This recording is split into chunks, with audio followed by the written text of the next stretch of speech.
Welcome back. We have a fabulous show for you today. We're very fortunate here in the Low Country. This community is so service-oriented. When there's a need, there always seems to be an organization right around the corner, ready and willing to help and specializing in that area of need. Here's a staggering statistic for you. 1 in every 68 individuals in the United States is diagnosed with autism. We all know someone or a family that's living with autism, and I'm so excited to introduce you to someone who is helping those afflicted and their families not just survive autism, but thrive. We're joined by Dr. Lorrie Spencer, owner of Autism Inc. Welcome. Thank you. Tell us, Lorrie, what services does Autism Inc. offer? Well, first I want to say thanks for having me. This is actually great timing because April is Autism Awareness Month. But we also we provide in-home services and clinic services for individuals with autism, offering ABA, Applied Behavior Analysis. So we help work with language skills, behavioral skills, social skills. We also work with parents and the school system to collaborate together for the growth of all their children. So you all are like right in the trenches with it.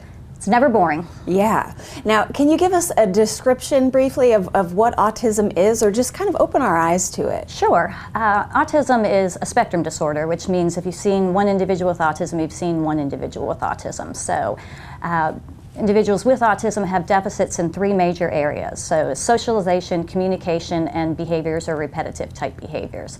So it's a pattern of behaviors you're looking at. It would be nice if we had a blood test or some type of medical assessment that we could say this is what autism looks like, but it's more looking at a pattern of behaviors. You have to have 2 characteristics under social.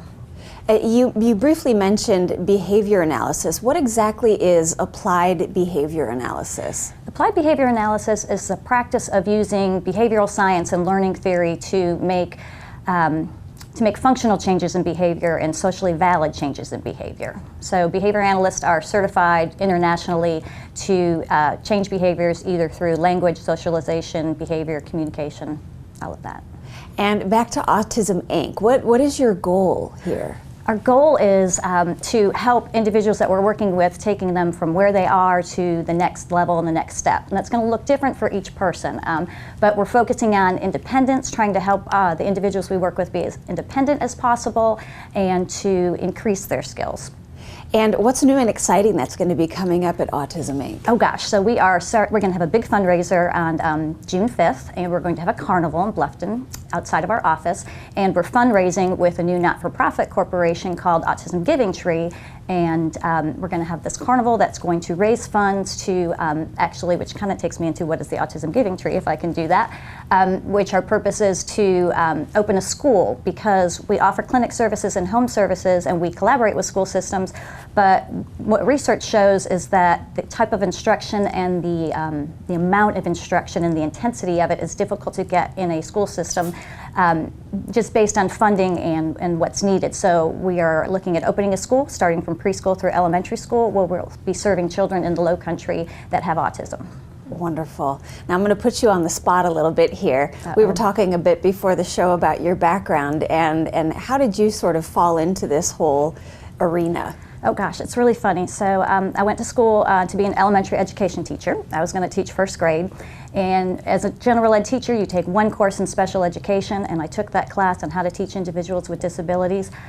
And I hated that class. The professor was so boring. It was a Tuesday night, and it was horrible. But I thought, who would do this? But then as I started substitute teaching, I was in classrooms with children with autism, fell in love with it, and went back to get my master's and PhD. And then became a behavior analyst and never looked back. So I guess you end up where you're meant to be.